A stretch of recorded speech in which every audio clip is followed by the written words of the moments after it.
আমার প্রিয় ছোট্ট বন্ধুরা, আজ আমি তোমাদের একটা সুন্দর গল্প শোনাবো।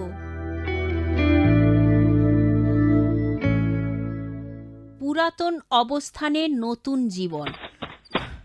কিছু দূর গিয়ে পাথরে হোঁচট খেয়ে পড়ে পায়ে আঘাত লেগে ক্ষত হয় কাঁটা বনের মধ্যে। আমাকে উঠে দাঁড়াতে হবে। আমি বড়ই ক্লান্ত। প্রত্যেক দিন কাজ করার আমার আর ইচ্ছে নেই। আমি আবার নতুন জীবন শুরু করব, অনেক অনেক দূরে গিয়ে।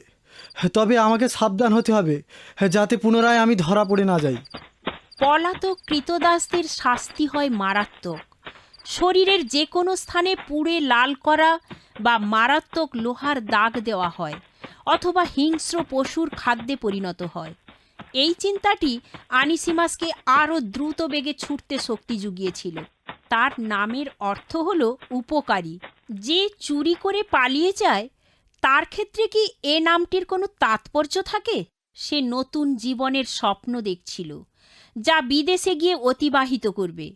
সে রোম শহরে পালিয়ে গিয়ে থাকতে চেয়েছিল, কিন্তু কে ভেবেছিল বিশাল জনসমুদ্রের মধ্যে তার মনিবের বন্ধুর হাতে ধরা পড়বে? ভালো ভালো, তুমি পালিয়ে এসেছো। জীবনে আমি অন্য কিছু করতে চাই, কৃতদাস হিসাবে আর থাকতে চাই না। আর তুমি কি এখন নতুন জীবন নিয়ে খুশি হতে পারছো?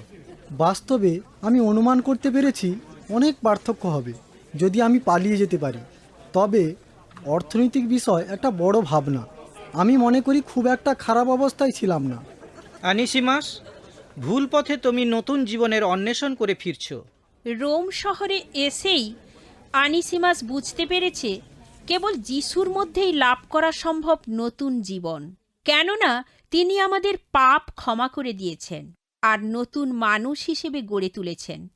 তুমি কি মনে করতে পারো আবার তুমি জীবন শুরু করতে পারবে? যিশু তোমাকে নতুন জীবন দান করবেন। যারাই তাদের পাপ স্বীকার করে যিশুর উপর বিশ্বাসে আস্থাবান হয়, তাদের সকলকেই তিনি অনন্ত জীবন দান করেন। আনিসিমাস এ নতুন জীবন গ্রহণ করলেন। তারপর তার কি হলো? তোমার মালিক ফিলিমনের কাছে ফিরে যাওয়াই হবে সর্বোত্তম কাজ। ফিরে গেলে কি হবে? উদ্বেগের কোনো প্রয়োজন নেই। তোমার পক্ষে আমি তার জন্য চিঠি লিখব। তিনি আমার বন্ধু।